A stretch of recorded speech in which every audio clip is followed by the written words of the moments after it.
இயேசுவில் பிரியமுள்ள அன்பர்களே, மீண்டுமாய் இந்த ஆராதனை, மீண்டுமாய் இந்த காலை வேளையிலே நற்கருணை ஆண்டவரை துதித்து அப்பா நன்றி என்று சொல்லி தேவைகளை எல்லாம் அவளிடம் முதன்மைப்படுத்தி ஒப்புக் கொடுக்கிறார். அன்பர்களே, செவ்வாய்க்கிழமை கோடியற்பதர் அந்தோணியார் நாளாக இன்று இயேசு இடம் இருக்கிற தீவினைகள், பொல்லாப்புகள், பேய் பிசாசு தொல்லைகள் இருந்தால் வல்லமையான நற்கருணை ஆண்டவர் இன்றைக்கு நமக்கு விடுதலை தருகிறார். அன்பர்களே, ஆண்டவர் நம்மை இன்றைக்கு ஆசீர்வதிக்கிறார். இறை உறவுகளே, அப்பாவை துதிக்கிறோம். ஆண்டவரே, நமக்கு நன்றி செலுத்துகிறோம். ஆண்டவரே, நம்மை ஆராதிக்கிறோம். ராஜா, முழுமையாய் அர்ப்பணிகள், ஒரு விண்ணப்பங்கள், தேவைகளை எல்லாம் இதோ ஆண்டவர் ஒப்பு கொடுத்து செபியுங்கள். அன்பர்களே, ஆண்டவர் பெயரால் விடுதலை, ஆசீர்வாதம். நம்மோடு இருக்கிற இறைவனை நாம் அறிந்து கொள்ள வேண்டும். நம்மோடு இருக்கிற இறைவனை அறிந்து கொள்கிற பொழுது அது ஆசீர்வாதத்தை இன்னும் அதிகமாய் பெற்றுக் கொள்வோம். உதாரணத்திற்கு ஆங்கிலிக்கன் சபையை சார்ந்த கர்தினால் நியூமன் என்பவர் இந்த சபையிலிருந்து பிரிந்து கத்தோலிக்க திருச்சபையில் இணைகிறார். கத்தோலிக்க திருச்சபையினால் ஈர்க்கப்பட்டு ஆங்கிலிக்கன் சபையிலிருந்து கத்தோலிக்க திருச்சபைக்குள்ள இணைகிறார் கர்தினால் நியூமன். அவர் மிக சிறந்த அறிவாளியாக இருக்கிறார், நன்கு படித்தவராக இருக்கிறார். எனவே அந்த சபையில் இருந்தவர்களுக்கு இவர் சென்று விட்டாரே வாஞ்சை, அவர் எப்படியாவது கொண்டு வரணும். இப்பொழுது ஆங்கிலிக்கன் சபையை சார்ந்தவர்கள் கர்தினால் நியூமன் அவர்களை சந்தித்து, நீங்கள் சபைக்கு வந்து விடுங்கள், நீங்கள் என்ன மாற்றம் கேட்கிறீர்களோ அதை நாம் செய்யலாம், நீங்கள் சபைக்கு வாருங்கள் என்று சொன்னார். கர்தினால் நியூமன் சொன்னாராம், இரண்டு மாற்றங்கள், கத்தோலிக்க திருச்சபையில் இருக்கிற 2 மாற்றங்கள் வேண்டும், அப்பொழுது நான் வருகிறேன், சபைக்கு வருகிறேன் என்று சொன்னாராம் கர்தினால் நியூமன். என்ன என்று கேட்கிற பொழுது, ஒன்று நற்கருணை, மற்றொன்று என்று கேட்கிற பொழுது மற்றொன்று அன்னை மரியா. நற்கருணை ஆண்டவரை இன்றைக்கு நற்செய்தியில வாசிக்கிற பொழுது இன்றைக்கு நற்செய்தி மிக அழகாக சொல்கிறது. யோவான் நற்செய்தி 6வது அதிகாரம் 35வது வார்த்தை, வாழ்வு தரும் உணவு நானே, என்னிடம் வருவோருக்கு பசியே இராது, நான் உன்னை பார்த்துக் கொள்கிறேன் என்பதுதான் அதனுடைய அர்த்தம். உன் பிரச்சனைக்கு தீர்வாக நான் இருக்கிறேன் என்பதுதான் அர்த்தம். நான் உன்னை ஆசீர்வதிக்கிறேன் என்பதுதான் அர்த்தம். நான் உன்னை வழி நடத்துவேன் என்பதுதான் அர்த்தம். எனவே வாழ்வு தரும் உணவு நானே. அன்னைக்கு இஸ்ராயல் மக்கள் வாக்களிக்கப்பட்ட தேசத்திற்கு செல்லுகிற வழியில ஆங்காங்க இங்க தங்க நேர்க்கிறது, அவர்களுக்கு உணவு தேவைப்படுகிறது. ஆண்டவர் மன்னவை வழங்குகிறார், அதை உண்டவர்கள் திடம் பெற்று மீண்டும் நடந்தார்கள். நாமும் கூட இந்த மன்னவை தினந்தோறும் உட்கொள்ள வேண்டும். இந்த மன்னவை நாம் தினந்தோறும் ருசிக்க வேண்டும். ஜெபத்துல இன்னும் அதிகமாய் நாம் கரைத்துக் கொள்ள வேண்டும். அதான் ஆண்டவர் சொல்கிறார், வாழ்வு தரும் உணவு நானே, வருவருக்கு பசியே இராது, தாகமே இராது. அப்படின்னா நான் உன்னை ஆசீர்வதித்துக் கொண்டே இருப்பேன், வல்லமையில உன்னை தொடுவேன். அதான் கர்தினால் நியூமன் சொல்லுகிறார். கத்தோலிக்க திருச்சபையில் இருக்கிற நற்கருணை அன்பர்களே, ஆண்டவரை பற்றிக் கொள்ளுங்கள். அயகரா நீழ்வீழ்ச்சியினுடைய மதிப்பு அதன் அருகில் வாழ்வருக்கு தெரியாது என்பார்.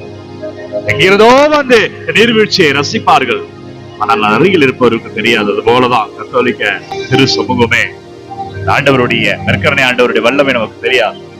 பிறப்பிலே கத்தோலிக்கராய் பிறந்து வாரம் வாரம் திவ்ய நற்கருணை வாங்கினாலுமே மனிப்பை நாம் உணர்வது கிடையாது. கர்தினால் நியூமன் சொல்லுகிறார், கத்தோலிக்க திருச்சபையில் இருக்கிற நற்கருணையால், 2வது அன்னை மரியாளுடைய பரிந்துரை சுமத்தால் நான் ஈர்க்கப்பட்டு வந்தேன். ஏனென்றால் நற்கருணை எனக்கு வாழ்க்கை தருகிறது, வாழ்வு தருகிறது. பிரியமான இறை உறவுகளே, நற்கருணை நம்முடைய ஆசீர்வாதமாயிருக்கும், நற்கருணை நமக்கு வாழ்க்கையாக இருக்கும். எனவே ஆண்டவரை துதித்துக் கொண்டே இருங்கள், ஆண்டவரை ஆராதியுங்கள். நேரம் கிடைக்கிற பொழுதெல்லாம் நற்கருணை ஆண்டவரிடம் ஒப்பு கொடுத்து செபியுங்கள். 2வது நற்கருணைக்காக உங்களை தயாரியுங்கள். திருப்பலி செல்வதற்கு முன்பு நீங்கள் செய்த பாவங்கள், பிழைகளை ஆண்டவரிடம் அறிக்கையிட்டு மன்னிப்பு கேட்டு தகுந்த தயாரிப்போடு நற்கருணை வாங்கி பாருங்க. அன்பர்களே, நற்கருணை ஆண்டவருடைய வல்லமை ஒரு வாழ்க்கையில பேசும். ஆண்டவருடைய ஆசீர்வாதம் உங்களுக்கு முன்பாக செல்லும். வல்லமையான இறை கிருபையை சாட்சியமாய் நீங்கள் பெற்றுக் கொள்வீர்கள் இறை உறவுகளே. ஏனென்றால் ஆண்டவர் சொல்கிறார், நானே உணவு, என்னிடம் வருபவருக்கு பசியே இராது, என்னிடம் வருவருக்கு தாகமே இராது. அப்படின்னா என்ன அர்த்தமா, வாழ்க்கையில் உள்ள ஒவ்வொரு நிலையிலுமே நான் உனக்கு திடம் அளிப்பேன், என்ன பேசணும் அப்படின்னு சொல்லி தருவேன். எப்படி வாழணும் என்ற ஆற்றலை தருவேன். நீ கடந்து போகிற ஒவ்வொரு பாதையிலும் நான் உனக்கு பாலமாக இருப்பேன், வழியாக இருப்பேன், ஒளியாக இருப்பேன். எனவே பிரியமான இறைவர்களே, இதோ ஆண்டவர், இதோ நற்கருணை ஆண்டவர், நானே வாழ்வு தரும் உணவு என்றார். அன்றைக்கு இஸ்ராயல் மக்கள் அவரை நம்பி நடந்தார்கள், வாக்களிக்கப்பட்ட தேசத்துக்கு சென்றார்கள். இன்றைக்கு இந்த செவ்வாய்க்கிழமை ஆண்டவரை நம்புங்க. நற்கருணை ஆண்டவர்கிட்ட உங்களை முழுமையாய் அர்ப்பணித்து ஒப்புக்கொண்டு ஜெபிங்க. அப்பா, நீரே வாழ்க்கை என்று சொன்னீரே, என் வாழ்க்கையை மாத்துங்க ராஜா. ஆண்டவரே, எங்க தொடுங்க ஆண்டவரே, எங்களை ஆசீர்வதிங்க ராஜா. எங்களுக்கு முன்பாக ஒரு கிருபை தாங்கும்படியாய், எங்களை நீ வழிநடத்தி செல்லும்படியாய் எங்களோடு இருங்கப்பா என்று ஒப்பு கொடுங்க. நன்றி அப்பா. வல்லவரே நன்றி, நல்லவரே நன்றி. பிள்ளைகள் என்னவெல்லாம் வேண்டும் என்று கேட்கிறார்களோ, ஜெபிக்கிறார்களோ, ஆண்டவரே உங்கள் பாதத்தில் வைக்கிற நீங்க தொடுங்கப்பா. பிள்ளைகள் அனுப்பி கொண்டிருக்கிற ஒவ்வொரு விண்ணப்பங்களையும், ஒவ்வொரு தேவைகளையும் ஒரு பாதத்தில் சமர்ப்பிக்கிற விடுதலை தாங்க ஆண்டவரே. வழி நடத்துக தகப்பனே. இயேசு கிறிஸ்துவின் பெயரா வல்லமையான இருக்கிற ஆண்டவர் உங்கள் வாழ்க்கையில் கண்ணீரெல்லாம் ஆசீர்வாதமாய் மாற்றுகிறார். என்ன வேண்டும் என்று ஜெபித்துக் கொண்டிருக்கிறீர்களோ, என்ன வேண்டும் என்று கமெண்ட்ல உங்கள் விண்ணப்பங்களை, ஜெப தேவைகளை அனுப்பி கொண்டிருக்கிறீர்களோ, ஆண்டவர் இயேசுவின் பெயரில அற்புதங்களை காண்பீர்கள். ஆண்டவர் இயேசுவின் பெயரில ஆசீர்வாதமாய் இருப்பீர்கள். ஒரு விண்ணப்பங்களை எல்லாம் அவர் வெற்றியாக, அவர் ஆசீர்வாதமாக மாற்றுகிறார்.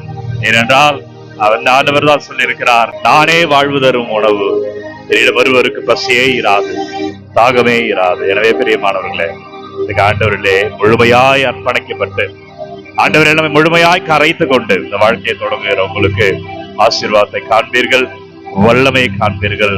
நமக்குள்ள இருக்கிற ஆண்டவரை உணர்ந்து கொள்ளும் பொழுது ஆசீர்வாதம். எனவே இந்த நாளிலே நம்மோடு இறைவன் இருக்கிறார் என்று உணர்ந்து செபித்து நாளை தொடங்கி இருக்கிறீர்கள், வெற்றியை காண்பீர்கள், ஆசீர்வாதமாயிருப்பீர்கள். ஒவ்வொரு நாளும் விடியற் காலை 3 மணிக்கு இந்த ஆராதனை வழி கொண்டிருக்கிறேன்.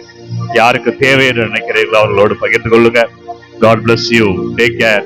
Have a nice day. எல்லாம் வல்ல இறைவன், தந்தை, மகன், தூய ஆவியார் உங்களை நிறைவாக ஆசீர்வதிப்பாராக. இந்த நாளும் இனிய நாளே.